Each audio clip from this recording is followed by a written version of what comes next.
I've been wanting to create this video for a while now because it's probably the most exciting business I've ever created. Not from the perspective, well, you'll get it, I guess. I won't explain it straight away. And that's Reddog Technology. And I started Reddog Technology with my friend Jason Rudolph, who's still my friend today. We started it somewhere between 2003 and 2005, 2004, 2005, because we wanted to make money and we were broke. It really wasn't any more complicated, and we knew technology. We had other ideas, and I've got videos about some of them. They'll be up. But we needed a business that was attainable, something that we could pull off ourselves. And some of the other businesses that we come up with, we just weren't clear that we could do it, and we didn't have enough connections in the business community for us to do it ourselves. So we went with computers, and so Reddog Technology was bought out. My nickname at college was Reddog. I bought the domain name. We used it to save money. It had a brand.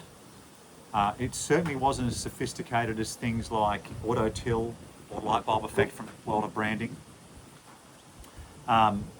And that was a mistake, but it's not really a pertinent one right now. I can talk about that a little later.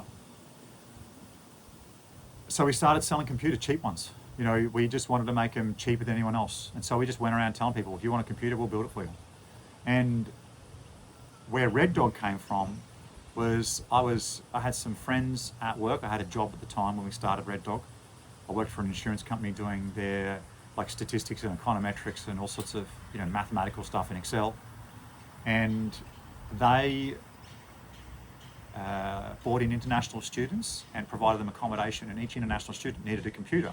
And so they said to me, well, could you build us the computers? And so I said, sure. And so I'd gone home, because Jason and I lived together at this point in time, excited because we'd actually chosen to live together so we could work on whatever business it is what we want to work on. And told him about this business idea, and he was like, okay, let's do it. So that was how Reddog was born. That was about as much thought that went into it. And we just fumbled along. I remember one time Jason built one of the computers, put the RAM in the wrong way and blew up the motherboard and the RAM. And I was furious because it was like 3 computers worth of profit. And we would get very few orders. So you're not talking about, it was bad. Like this was definitely a underneath the house, build it by hand business. And we just kept plugging away at it. And then I can't quite remember exactly what happened, but we ran into a friend. His name was Ryan. I reckon I met him out one night. I'm still friends with him today. And because I can't actually remember where I met Ryan. I'm pretty certain, we were out at the club, ran into him and got chatting, and he loved technology. And he added a bunch of pieces of input to us, because he was quite connected in the computer and tech industry, and he still works in the tech industry. And so he gave us a few tips, and he pointed us towards Apple computers. He pointed us towards some of the open source security technology. He pointed us towards some of the phone system technology. He got involved in the business for a while. It was me, Jason, and Ryan, and it was a hard slog. We were making no money. It was quite a lot of time involvement. Ryan didn't live with us, but Jason and I lived together. So it was a little easier for us. And after a while, Ryan didn't want to do it anymore. He said, look, we're not making any money. I just want to focus on what I want to do. I'm out. And so I remember us having a meeting with him, and I just wanted to be really clear that Ryan was okay with what he was doing, and he was, yep. And so off he went. But it started something in us, because he said to us, just use Apple gear, and maybe you could, and no one's doing Apple gear. Everyone else is doing Microsoft gear. And as we started to pull it apart further, we realized that one of the big challenges with tech companies back in those days, it was like lawyers today. If you've ever gone to a lawyer, you're paying per hour and you have no idea of the outcome. And you don't know whether you're getting a good deal or a bad deal. And you could spend, you go to a corporate law case, it might be $500,000 before you even get through the doors of the courtroom. So you don't know whether you're getting a good deal or a bad deal. And the lawyer makes more money the more trouble you're in. Yeah. So that was how IT people were. You know, you'd sell per hour, and your customers would say, "Hey, I want this," and there was really no incentive to say, "Hey, that's not a good idea." Now, I'm not saying that people were doing the wrong thing. You know, they were intentionally giving their customers garbage, but there was no incentive not to, because you would make more money if you gave your customer what you knew was garbage, knowing that you were going to make a lot more money in the future. And we would see this where you could buy Microsoft Small Business Server. I'll just play my camera over. People were buying these Microsoft Small Business Servers for almost cost price. You know, with these long, you know, service contracts, and you knew they were making the money on the service contract, and quite a lot of it. And that's how the model went. And we didn't like that. Jason and I, we thought we could do something better. We thought that what we could do was build a business where they charged we charged them a flat monthly fee. We provided the equipment, and they essentially, we made sure it worked. I'm just going to hold the camera. The winds decided to come up. And so that meant that we made money when they made money, and we lost money when they lost money. So our goals were aligned. And I think that's a really important part of business. You can make money short term when your goals are not aligned with your customer, but I don't think you make it long term. So off we went and thought this is a great idea. And we thought we'd do Apple equipment. Our first customer used Apple. So it was a bit like, well, they like Apple. They've got some Apple gear. We should offer Apple gear as well. And now some of them use Windows. And we had no money. Jason and I were broke. Like we cooked our meals in this huge pot that we'd purchased, and we just made one meal, then divvied it up into those leftover takeaway containers and froze it in this 50-litre deep freezer. So you just pull out, you have no idea what you're getting, and that was the meal for the night. So, and you'd all eat the same meal, and then the next week, you know, we'd have enough money to throw in another one, and that's how we live. So you now have two options. And so we just, every week, we'd make another batch. And you don't have to remember to learn to rotate them, because the ones on the bottom, you know, they could get pretty old. It was that rough. You know, our house was, you know, had no screens, so, you know, we were in Australia, we're getting eaten by mozzies, or having the windows closed and, you know, roasting. The lights didn't work. It was just, the place was a mess. Anyway, so now we're making an IT company that charges a per month cost to a solution, and now we've got to develop the software for it. And I had luckily written quite a lot of mathematical formulas at the insurance company in using Excel. So I set about, and Jason and I would sit down and go, how the hell are we going to do this?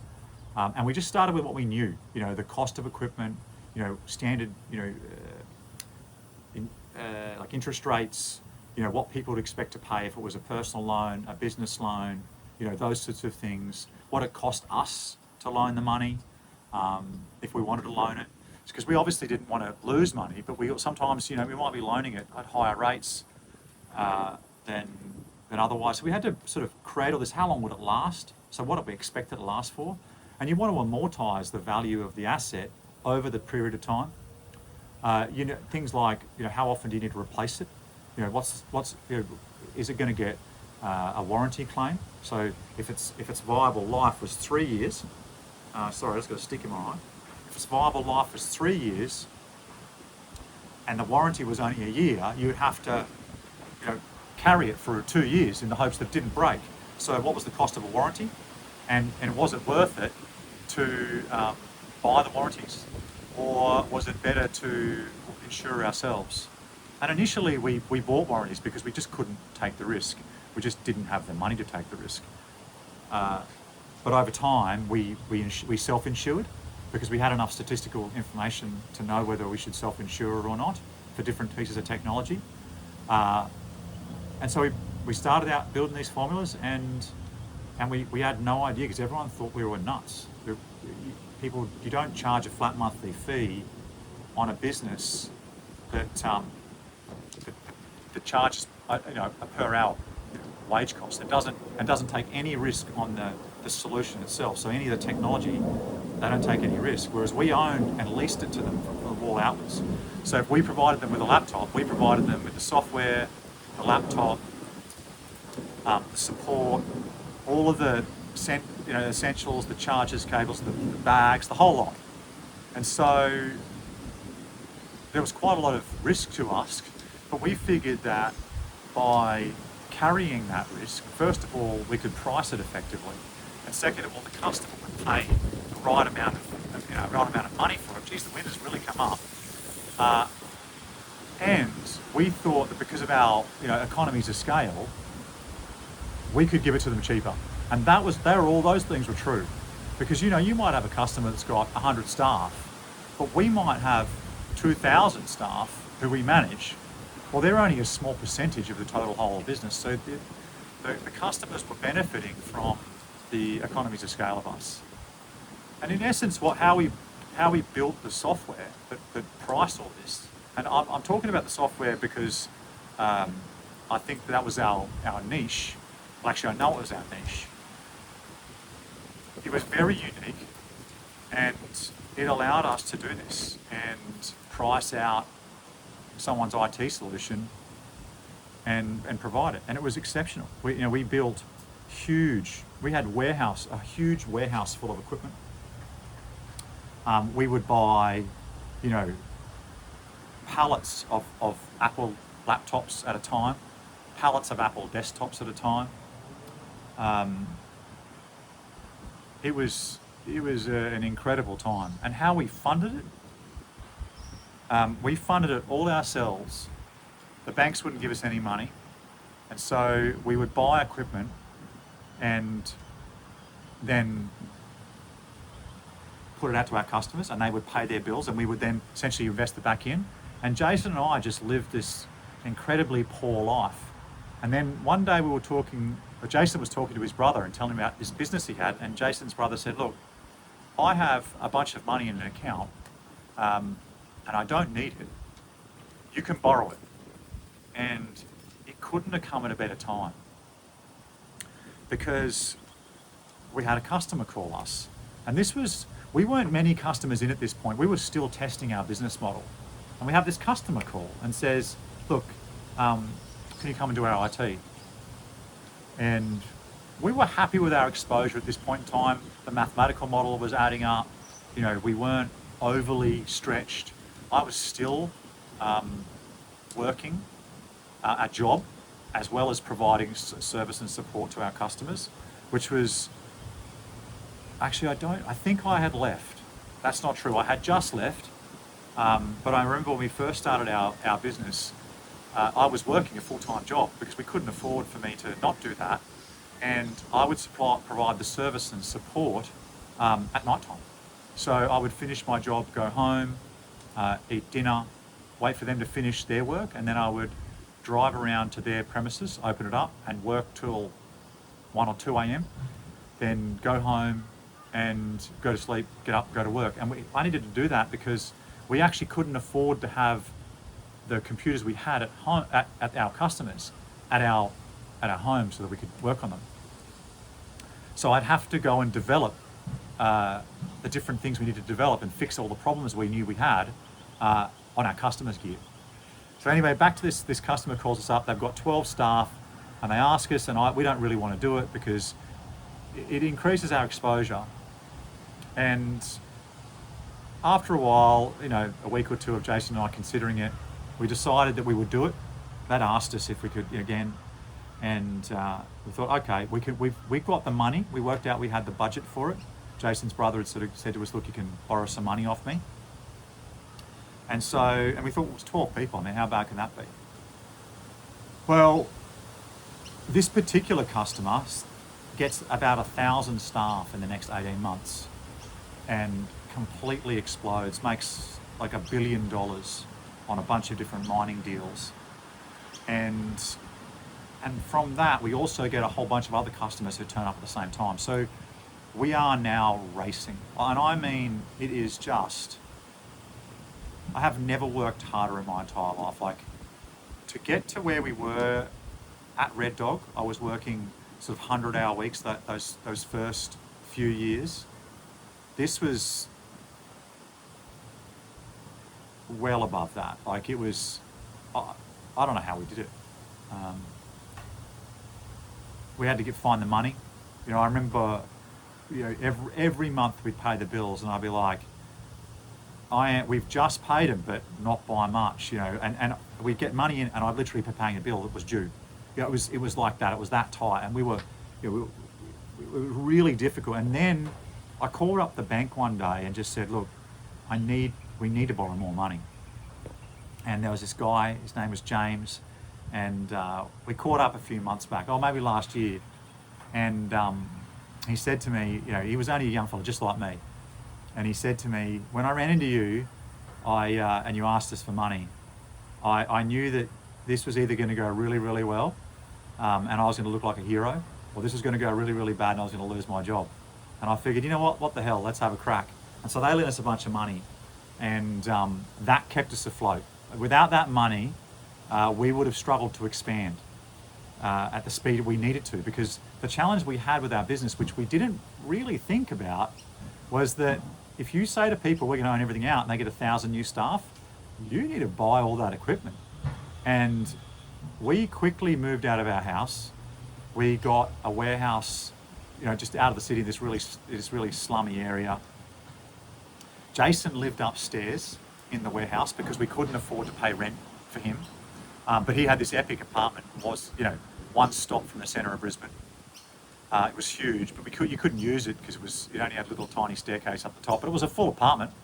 So we had that, the whole downstairs. We had all the area for storage, and that was really, really great. And then the business got so big that we then needed to move again. And so we had to move quite a distance out of the city because we needed quite a decent warehouse. So we got a double-story warehouse that was probably as big as the last one, but twice the size. So essentially one floor was it was massive. And the downstairs was all warehouse. And we had just security issues as well. So now we've got this really large warehouse. We've got pallet jacks and computers on pallets, and just, you know, we needed a big roll-up thing so that the delivery trucks could deliver, and we could drive our cars in. You know, we had printers getting delivered. They were these huge, big printers. They were a really lucrative thing. Printers have quite a lot of margin on them, so we could buy printers in bulk and ship them out. And it was just a crazy time. It was just crazy. And at some point, let me think about it for a moment. We had moved into our second warehouse. So it's a warehouse where we never moved into a different one because it was a really big warehouse. We realized that the software it could take up to a day on Excel just to process an invoice for our customers. And that wasn't good, because if you got a parameter wrong, you'd have to recalculate. So we were continually and constantly behind the times. And the other issue was that Excel could only deal with a day. So if a product went out and came back within a day, Excel couldn't deal with that. And Excel always cut off a certain number of days a month because it just couldn't process down to the minute. And we really needed it by minute, just because there was so much gear going in and out. And we really needed to know, and also Excel couldn't deal with things like cables. There was just too much granularity was required at this point for us to continue to use Excel. So I wrote a new version in FileMaker, which was incredible back in those days. And we paid a developer as well, a bunch of them, to help us out. And we made enough money in the first 2 months to cover the entire cost of developing the software. And that goes to show you how inefficient Excel was. And the other problem with Excel is that because it was under so much strain, we couldn't work out whether our predictions were correct. We couldn't do things like tally the cost of someone's labour time. We couldn't work out the number of help desk requests perfectly. That was just really difficult to collate such a large amount of information. And Excel isn't designed for 5 or 10 people to be accessing it at once. So we just had this real issue with information live in real time. And FileMaker just made that possible. And it could deal with every cable, every connector, everything at all. So we just did this huge stock take, entered in the system, rebuilt it, and you could create an invoice in about, I think it was about 30 seconds, which was just insane. And the customers loved it because they could see exactly what they had, whereas sometimes we just didn't even bother entering the system because Excel couldn't handle it. So that was super, super exciting. And I remember at the time, we were buying such large, I think we probably have to be one of the largest Apple buyers in the country in Australia at the time, because no one was really using it. And then when we were at our first warehouse, the iPhone came out in Australia, not in anywhere else in the world. So it was a little bit later than America. And a lot of our customers have been using BlackBerry because it was the business phone. But we could tell, that Apple was really innovating. And when the iPhone came out, it was just insane. And our business just exploded. We looked like geniuses. And Microsoft really started to produce proper software for Apple Gear. The iPhone came out, and then things like you could tether onto your iPhone, so you didn't have to worry about external tether devices, which were really problematic. And our business is just, it was just the heyday. It was. We had staff running around building out computers and equipment, and we just have racks of laptops. Whether they were end of viable life, damaged. We'd self-insured pretty much everything at this point because we just had such a large amount of equipment spread across such a large geographical area. We'd gone national in 12 months. So that was across every state of Australia. Every state of Australia we were operational in. And then 6 months after that we went national. So within 12 months of that first customer, we were national, and then 6 months later we were international. And it was just an insane ride. Like one of our customers, phone systems back in those days were not digital. Most of them were, POTS, plain old telephone lines, the old school stuff. And it was a real problem because there'd be a phone system guy in one city that was different to the phone system guy in the other city. And it was really difficult to buy a phone system that was the same across all cities. And even then, even if it was configured slightly differently. And not only that, it was expensive. You wanted to add in new things, it was a real problem. And free PBX had come out, and Asterix, and we set about doing things like developing our own phone system. And it was revolutionary. We imported, to look at telling you what it was like to develop a solution. So the customer would say, look, we want a phone system, but we want it in all 27 of our sites. Some of their sites are multi-level high-rises, and some of them are 3-person offices in the middle of the desert, next to a mine site. And we want the same phone system. We want the same phones. We want them to operate exactly the same way. We want the offices to be able to call each other, except for the really remote ones. You couldn't really do things like internet connectivity between the two of them. But having a standard phone system that could handle 150 people, and who also handle 3 and be a reasonable price, it's just a real challenge. And so we bought a bunch of different equipment. We had an old computer that we had left over, and we used it every now and again from when we first started.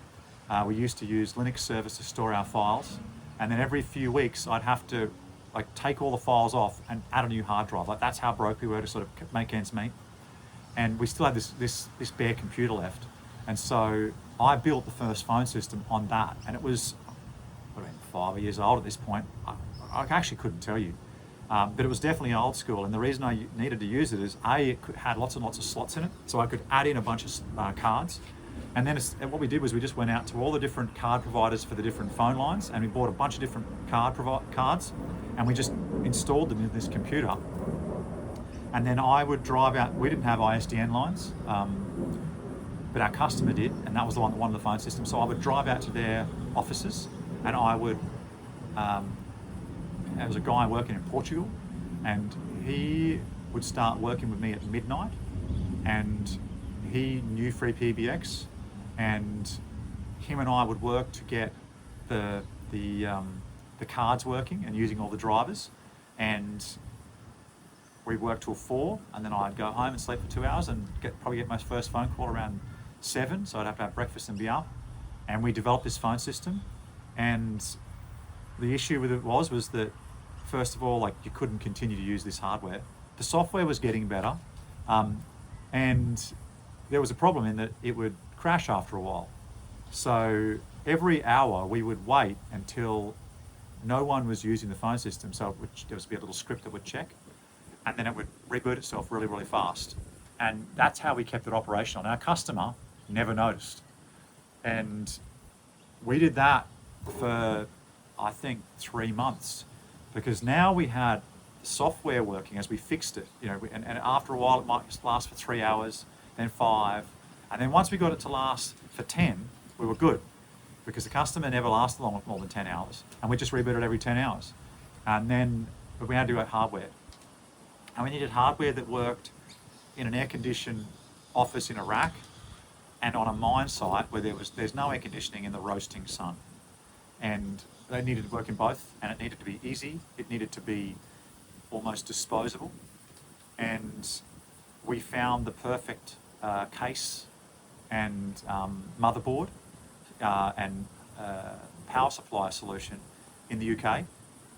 So, and there was nowhere else in the world we could buy it. We tried many other places and we couldn't. It had passive cooling, so it meant you didn't need any fans. And that also meant it could be hermetically sealed, so that there could be no dust get inside of it. So it didn't really matter, what environment it was in, it would be fine. And it worked in, really high temperatures. And so we ordered 20 of them, and they were £400 or £500 each or something like that. I can't remember now, but really reasonably priced, because you'd go and get a phone system back in those days, and it could be $10,000, maybe more. So we're buying this piece of hardware that might have been $1,000 Australian dollars. So we bought that in, and now we've got $9,000 extra that we would have otherwise had to spend, and this phone system can do 1,000 handsets. So we had to find a handset, so we bought probably 25 different types of handsets and went out to our customers and said, which ones do you like? And they selected one where the handle felt nice and heavy, and it was really, really high quality. It was all IP telephones. And so we bought a bunch of those and installed them. And there was a bunch of issues with that, because you need to be able to support this stuff, remotely. You can't send someone out to a site. Like, some of our sites were accessible only by private jet or private plane, and you can't go and send that out. You can't go and send someone out every time there's a problem. You need the staff on site to be able to maintain this. And so we needed to make sure that no matter what, it was accessible and supportable and repairable and replaceable by someone who knew nothing about what it did. So our phone systems were dumb. They were completely stupid. They knew nothing about themselves. They would be installed and they would get themselves an IP on the network, and we would have a configuration script, and you would just put that configuration script straight into the computer, and it would start up and set itself up, and that would be initiated by our firewall, because it knew that the phone system was coming, and we had our own custom firewall. And the phones, you just turn them on, and we used software in them that actually detected the phone system on the network. The phone system would call out to the phones, and the phones would download their own special configuration and set themselves up, and all the staff needed to do was know their number, and then if they wanted support, the staff just pushed a button and it just called us. So there was this, and they had unlimited support, so it cost the company nothing to do it other than the phone call. And that's what it looked like to develop a phone system. And we used the same hardware and software configuration for the rest of our time. We didn't change it. As the phones got better, we changed them, but the actual phone systems themselves were completely, we just kept the same. And we never needed to change any of the hardware in that. So that sort of gives you a bit of an idea of what it took to develop one solution. And we would charge a flat monthly fee for that. I think that the average fee for a phone system was like $500 a month, Australian. But that also included handsets and all the support. And if it broke, we'd replace it, no questions asked. Some of our sites had spare ones just sitting there, purely because of the time difference to ship it out. And we developed many solutions. All of our solutions are custom developed purely because a laptop's a laptop, but if you've got to support it at a corporate level, you need to have all sorts of stuff on it. We had like covers on our laptops. There were these plastic, like a film, and it was the same stuff that they used on, I don't know whether this is a marketing gimmick or not, but it was the same stuff that was used on helicopter rotor blades, so that if they broke, they didn't shatter and go over everyone. So that was, and they kept the laptops top notch. So if a laptop had a problem and we couldn't fix it within a certain period of time, we would just say to the customer, look, it's probably better for us just to replace it. So we'd send one out in custom made boxes so that we didn't have to, boxes are expensive when you're shipping, 100 machines a week. So we had custom made boxes that we would ship a new laptop to the customer. They would take the new laptop out, they'd put their old laptop in, and then they'd just put the return postage mail and send it back to us. And yeah, that's how it went. And it was an incredible ride. And I haven't even gotten to the businesses that we worked on, like we got to work on mining companies, and I don't mean little stuff. Like we worked on one called Aston Resources. The guy we worked for, he bought a mine site for $497 million from Rio Tinto. And I remember the day I got a phone call to go, I actually got a phone call before it happened. And it was like, right, it's on, let's go. And so I started building out designing all the solution that we needed and telling the boys. I was essentially the CTO, the Chief Technology Officer, and the Chief Information Officer, and the innovation guy for every one of our customers. That was my role. And we essentially just designed all their IT for them. And I remember they needed 2 computers that allowed them to model the coal resource. It was a coal company. And they were $30,000 each. And they all ran on Apple gear. They ran Windows though, but they ran Apple gear. And I think that was sold within 12 to 18 months, maybe close to 18 months, for $2.2 billion to Whitehaven Coal in a merger. That was incredible. We did the Newcastle Knights Rugby League team.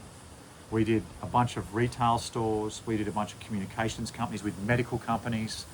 We worked on like a private airline. We did copper. We did gold. We did real estate. It was just, we did a shipping company. We did logistics, like trains.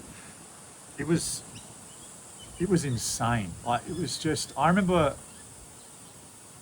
I did 3 capital cities in a single day. I woke up in the morning and caught the first flight out of Brisbane to Sydney, went into Sydney, had a meeting, did what I needed to do, caught a cab straight back to the airport, caught a flight from Sydney to Melbourne, got a cab straight into Melbourne, did what I needed to do, went back to the airport, caught the last flight out of the day to Adelaide and landed in Adelaide. And the next morning I got up and went to work in an office in Adelaide. It was insane. One day I got a phone call one afternoon, and they needed to be in Singapore the next day. So I bought my ticket. My flight left at midnight. I flew business class. I took my suit because I needed to go into a boardroom and do some advising. I landed in the morning, didn't get a lot of sleep, had a shower in the business class lounge, put my suit on, went to work for 5 hours, came back to the airport, went to the business class lounge, had a shower, changed back into my flight clothes, and flew home and was home. I was in the air for twice or 3 times as long as I was, on the ground. It was insane. It was to think that at 30 years old I was making decisions that, that made a difference of hundreds of millions of dollars was insane. Like when the Newcastle Knights was purchased for $100 million, I went down there. They wanted to know how bad it was, and they operated out of old squash courts, converted ones, and their IT was years and years and years old. They spent almost no money on it, and we had to reinvent the entire company. We had to give them everything brand new, teach them how to use it all, show them how to operate the business effectively with it, digitize the entire company.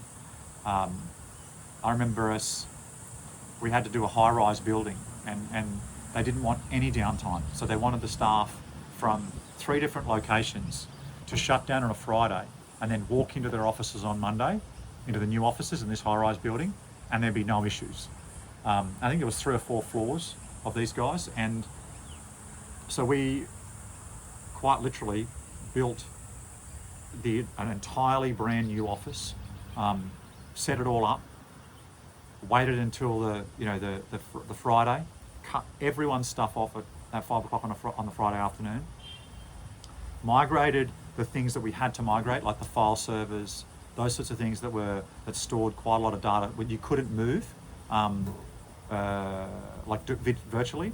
But any of the laptops, any of the desktops, those sorts of things that could just be left, and we could just install new stuff. We did that, and because we had that large size, we could do that so that the staff from those 3 different offices could just pack all their gear into boxes, ship it back to us, and then we could build new stuff out at the offices, and they would just walk in on the Monday and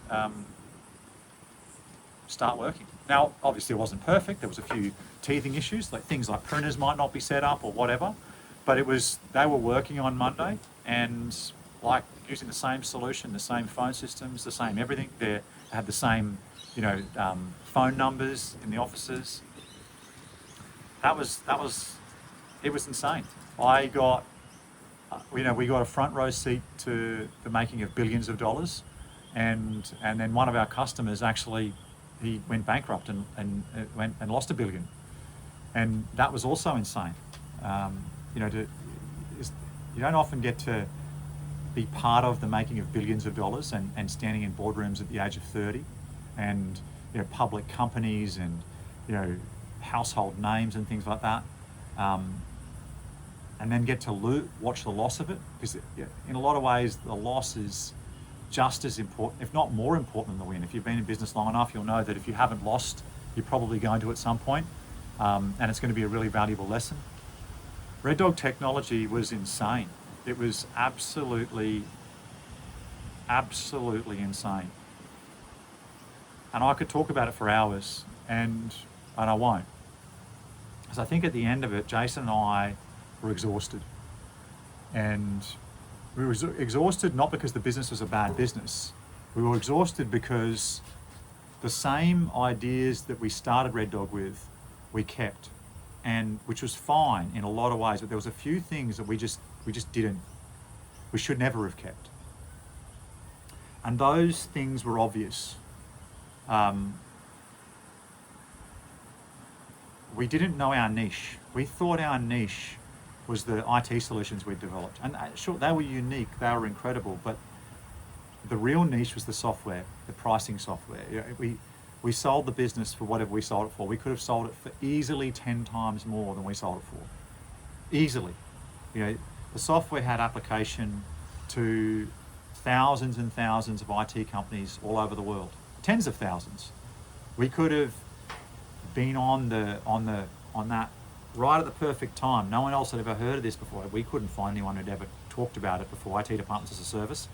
They were right on the cusp of that wave, and now it's just normal. It's just normal to pay a monthly fee to get all of your things included. So that was I think frustrating for us, because we knew there was more that we could do. We just couldn't see it. We didn't know how to market. We had no idea how to do marketing our business. We knew how to work hard, we knew how to build IT solutions, we knew how to do the technical side of things, just had no idea how to sell. And so we really struggled in selling our solution. And we never really properly marketed. We didn't.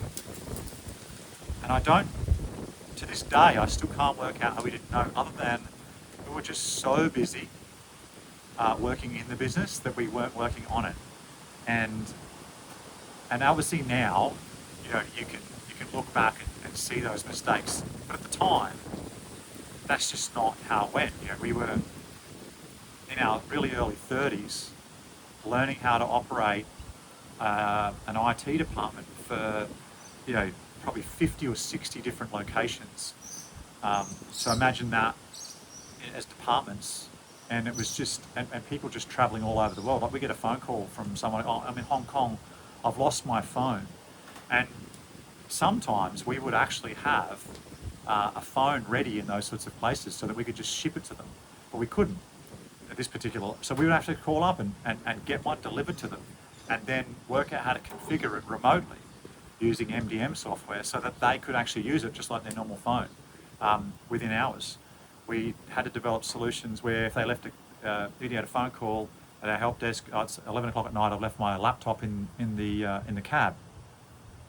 And some of these people would have really important documents on their laptop, so we'd have to remotely wipe it, not try to get it back, because we want it stolen. We do not want, and we want it stolen by the first available person to run into it, not someone who has any idea of what they're doing. So we would make it really easy for them to steal it. We'd wipe all the data from it and then make it really easy for them to steal it and hopefully never see it again. And that was the case. So we were just caught up doing that stuff, and we struggled to market our product. We struggled to market our business. And that should have been a flag to us to realize that we weren't on our niche, and our niche was IT companies. And if we'd known our niche, it would have been really easy to call up IT companies and go and sell this software to them and offer them the services that they needed. We could have become this really large finance company, financing IT assets, providing them with consulting,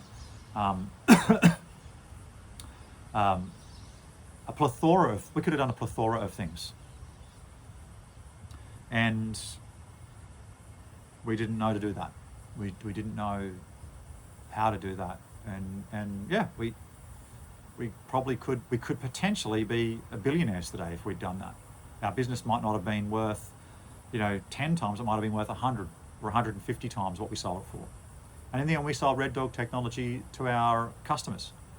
We had, all the assets we sold, all of the IT assets, we got to a point where we'd made enough money that we knew we could do the next thing.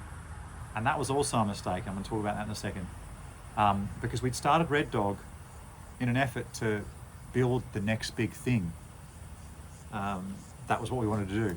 And what was fascinating is that we had built the next big thing, we just didn't realize it. And if we'd stopped and looked at that and spent the time working on the business instead of in it, we may have recognized that. I'm not saying we probably. I'd like to think we would have, but there's no guarantees. And so we sold it to go, okay, we can do the next best thing to our customers. We still kept all the software, we did all that stuff, and we built a business called Vuit, which was everything that's not that software that we developed for Reddog. And that was a huge mistake. We spent millions of dollars developing it. And a number of our cornerstone customers failed at the same time. And so the business failed. And it also failed because we didn't know how to market. And we didn't even realize that we didn't know how to market at that time. And Vuit was a completely different business, completely different area. And we could see the world of tech changing. We just, to like completely online Google Docs style systems. We were just too we weren't capitalised enough, even though we spent a lot of money. So that's Reddog Technology. I could talk about the data center stuff, the email systems we set up. Like we set up huge email systems in data centers, and we had distributed data centers throughout Australia and the world before you could do things like buy server time anywhere in the world. It was just absolutely, completely bonkers. And I worked like that 100 hours a week, I reckon for 10 years. Approximately, yeah. Yeah, and we sold it.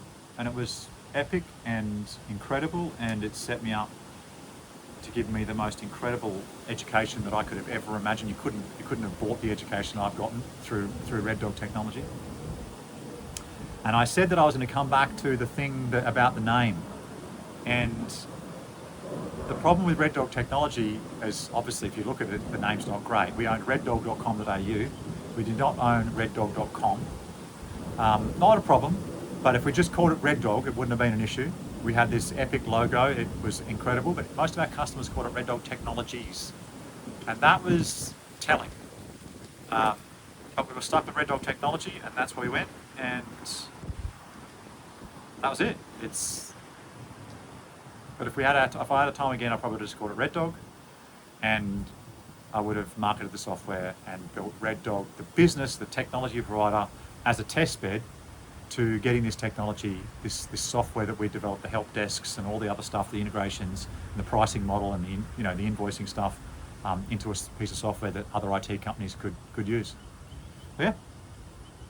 Hopefully that's it. If you've got questions, it's been a long video, ask them down below. Happy to answer any questions you've got. If you want to work with me, send me a DM, put it down in the comments below, check out me on the website, find me somehow and get in contact. I like to do awesome things with awesome people, and thanks for watching.